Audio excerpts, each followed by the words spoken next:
Sorry about that, guys. A little bit of technical difficulties with my phone. Quit crapping the bed, so hopefully I fixed the problem and I'll be able to splice the two videos together. Might not be as seamless as a continuous video, but I will try my best.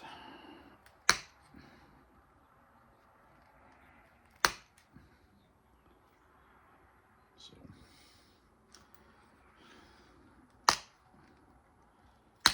I was working away, and all of a sudden I looked up and my phone had quit. It was black.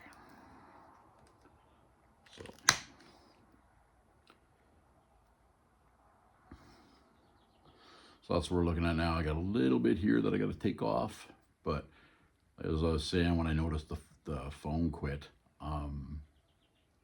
this point right now,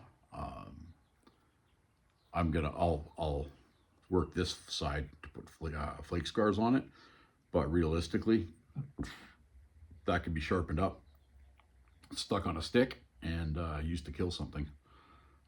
It's got the proper profile. It's convex on both sides. It's pretty thin on the front. I bet you what are we looking at here? Oh, that's really thin.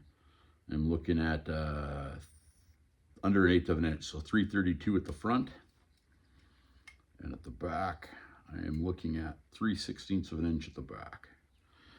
So it's probably a good idea that I didn't hit this one proper, because if I'd have hit this with a bopper, chances are I would have just snapped it.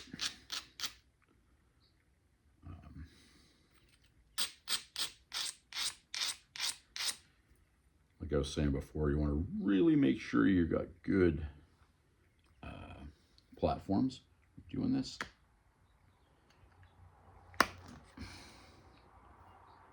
Ooh, that one went almost right across. Perfect.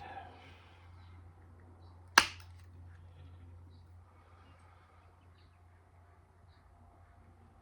to shoot this flake in that way. Ooh, it stalled out on me.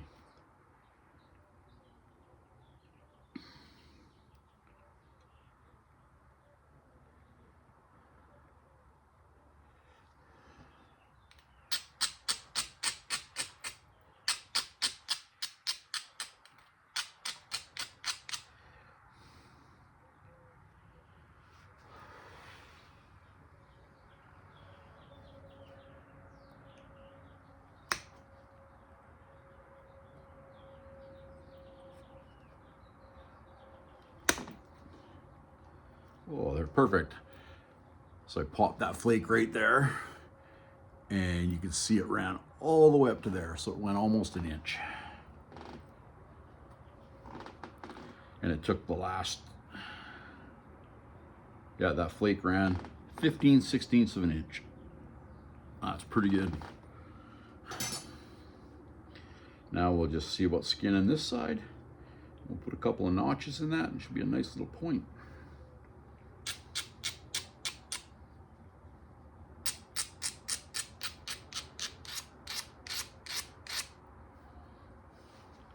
Again, I'm not gonna put a lot of pressure on it. The flake should run a little bit easier going convex. So, providing that the flake actually pops.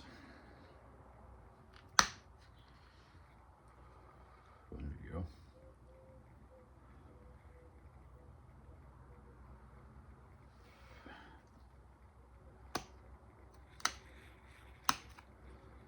Well, my phone's still working, so I might have fixed it.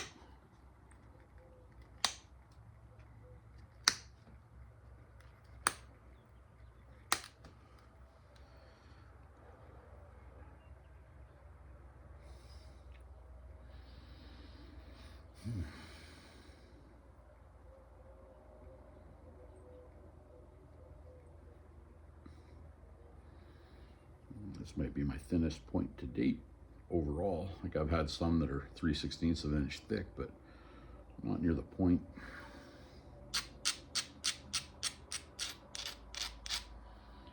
So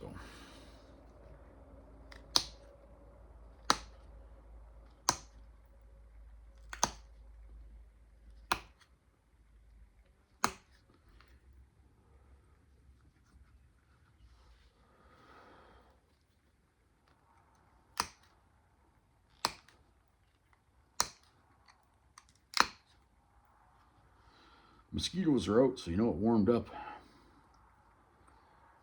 So I was talking to my buddy, going to on days off, at least one of my 4 days off, because I work 4 on, 4 off. We're talking about going back to the lake where I was ice fishing and catching all those big fish. And we're talking about throwing his boat in. Just that I was talking to one of the old timers, and he said that if we put on hip waders and wade out into the shallows in 4 feet where we were catching all these fish, that in the evening when the rainbows are coming in, they come in to feed in the shallows. And he said if we get out there with the fly rod, do the same thing that we were doing when it came to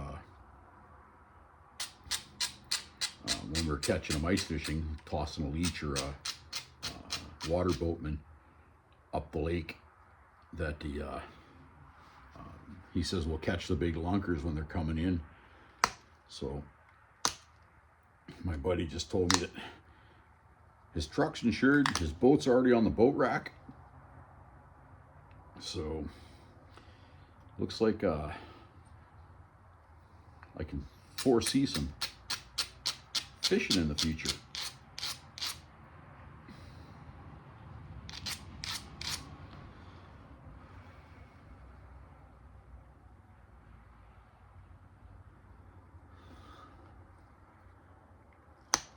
A little bit of Luke Bryan, a little bit of hunting, fishing.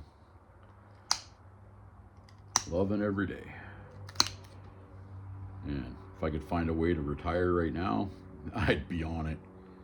But I don't see that happening in the next 10 to 15 years. I end up working until I'm 70-ish. So, but I like to work. So.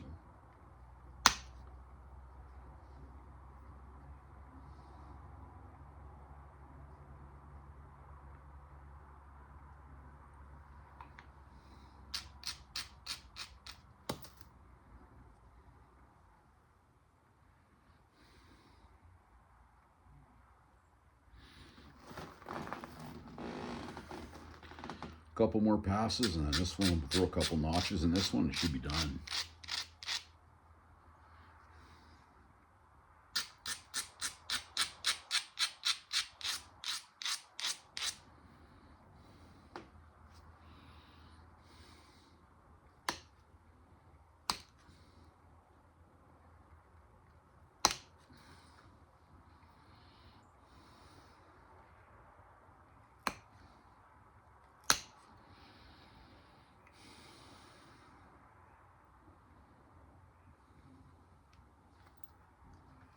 All the obsidian pieces. You always see me flick my hand when I'm doing this, and basically what I'm doing is dumping the obsidian or whatever material that's building up in here when I'm pressure flaking, because what ends up happening is you end up wearing a hole in your pad. And this pad I got from a friend of mine in Oregon. He got it off another guy that makes them in the States. But there's nobody, like, not many people in Canada make flint knapping tools. So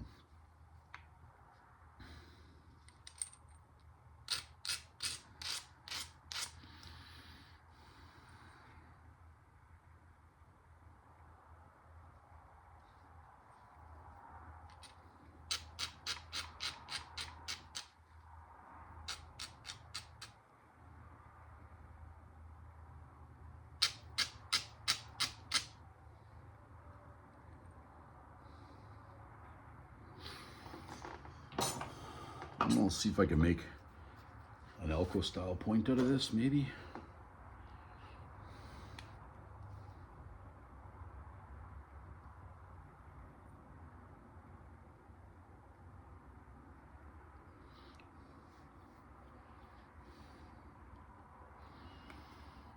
I believe that's what it's called. I could be wrong. I've been known to be wrong, so It is what it is. So I always try to draw my notches out because I don't have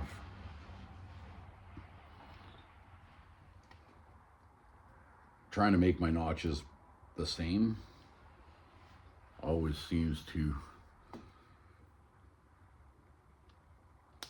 I don't get symmetrical notches, I get asymmetrical notches. So if I have to take the little bit of effort and draw them out, then I'll take the effort and draw them out.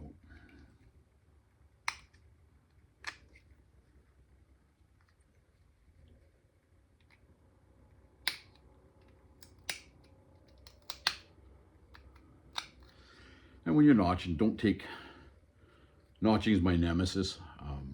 I know I'm not the only one that has issues with notching. Biggest thing is try not to take too big of a bite, because when you do take that big bite, then when the flake releases, the force of the flake normally blows a corner off of your notch, or it snap your point.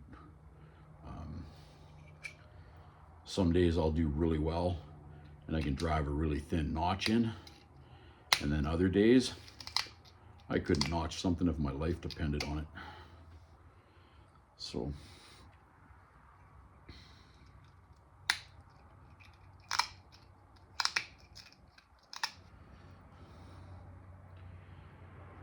you just take your time. Don't push it. Don't force it. Lots of guys, I don't have them yet, but lots of guys will, when they stall out, they have a little diamond file that they'll get in there with and dress the platform up so that they don't have any issues. I think I'm going to get myself some of those files just because I think it'll work out really nice. I'll take one more clip off of this one here. Hopefully it doesn't bite me in the butt.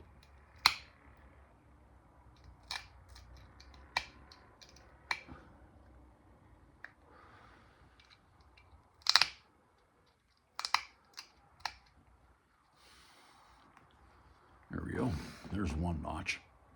Now, on obsidian, it's pretty easy to continue notching it. You don't stall out that often. But when I'm working like hornstone or some of the Texas chert that I get Perdinells is the really tan stuff. Or one of the guys I got some rock from said the tan stuff was root beer, but then I've got stuff that's dark brown, which I've been told is root beer. So I'm not 100% certain, but I know that when you're working that or some Flint Ridge, you just got to make sure, or some hornstone, when work this notch, then work this notch.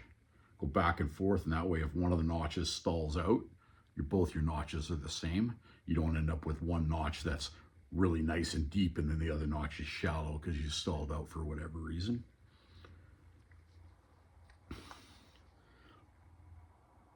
Although I've got some actual points that were found on the Tronquil River just outside of Kamloops, made out of the same material like my local material, because that's what they used for all the places around here for it. So those arrowheads, the notches are not symmetrical. You can tell they stalled out, and they still used them, right? They needed something that functioned, and it functioned. So, and unfortunately I just blew that notch, and wasn't even pushing on it. So I'll continue working it, and hopefully it'll make it.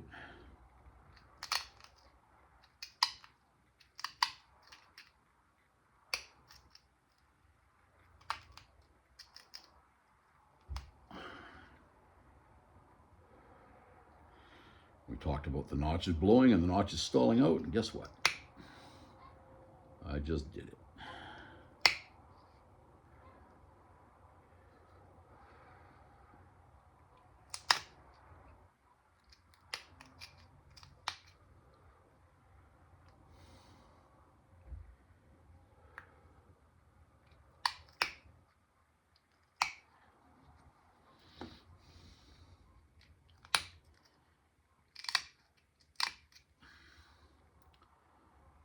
just might have to make my other notch a little fatter to make them the same.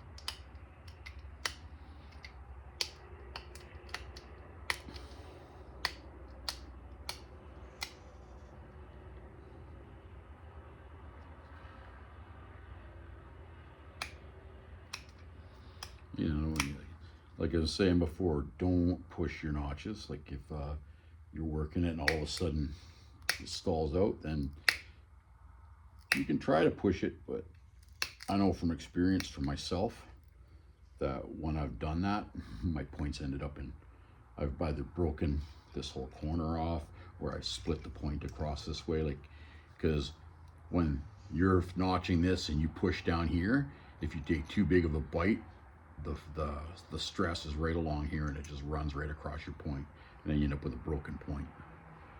So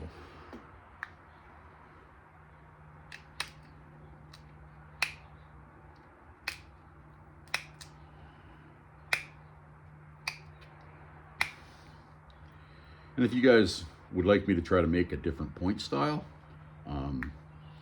you'd also let me know in the comments if you want a different point style.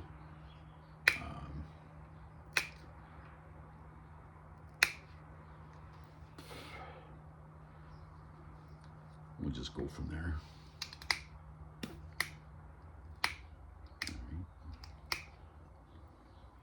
Certain styles I'm really good at making because they're my favorite styles of working. So, like I really like Cahokia's and Savi's Islands style points. Cahokia's come from the Cahokia Mountains in I believe it's Mississippi or Missouri. Don't quote me on that. I don't want to get people upset because I don't know what I'm talking about, but I know it comes from that area.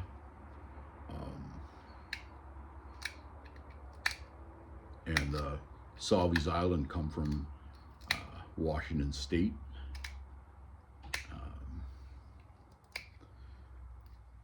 I like the Savi's Island because it just, to me, it looks cool, for lack of better words. It's a very cool looking point.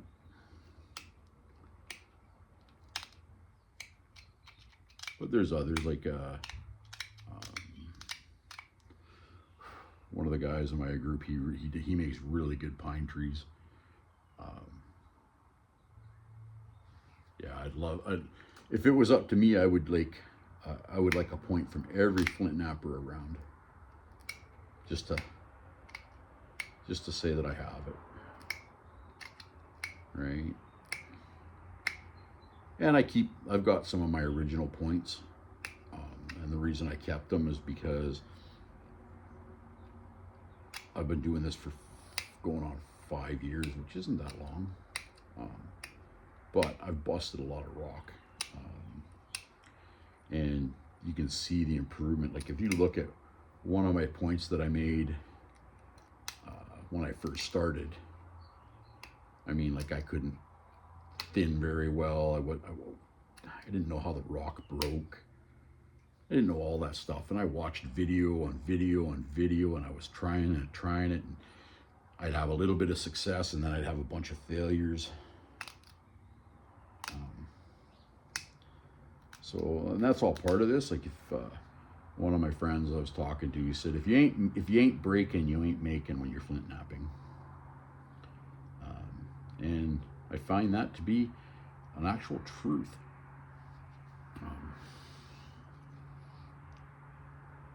I probably, I bet you, not as bad as I used to be. I used to probably break 3 out of 4 points most of the times when I was notching them.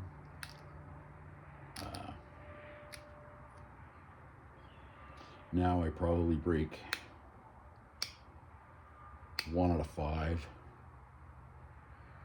But I will have days where it seems every piece of rock I touch, I break. This winter I made this really, really nice northern side notch, and I was proud of myself. I was like, yes. And so I sat down and I was having a coffee and I was talking to my buddy outside and had it in my hand and I was just flipping it like this, and I dropped it, broke it in 3. I was just like, man, you can't win for losing, right? But that's just how it goes sometimes. You can't help that. Oh, there's a flaw in that one.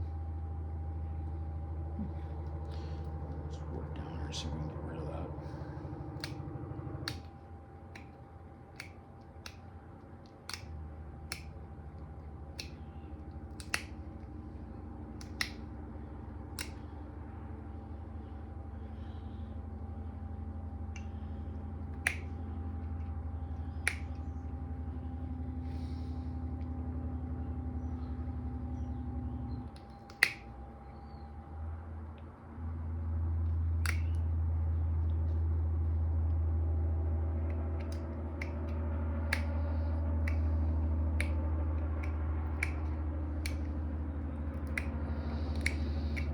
One of my friends, his father-in-law passed away, and he was a rock collector.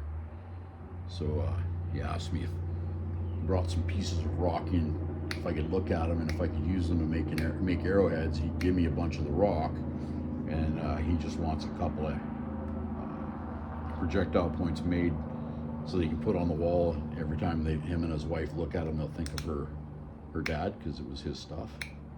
So I just got to get my my heat treating stuff all taken care of, and then once that's done, I'll heat it all. I'll heat treat the stuff, and then I should be able to make him his point. So there you guys go. One finished point. What do we get for dimensions here?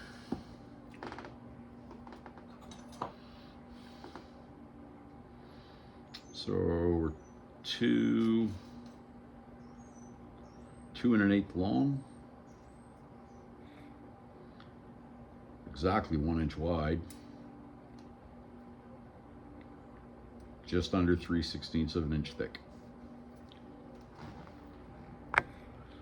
So 2 1/8 by 1 inch by just under 3/16 of an inch thick. There you go. Hope you guys enjoyed the video, and remember to hit the like and subscribe.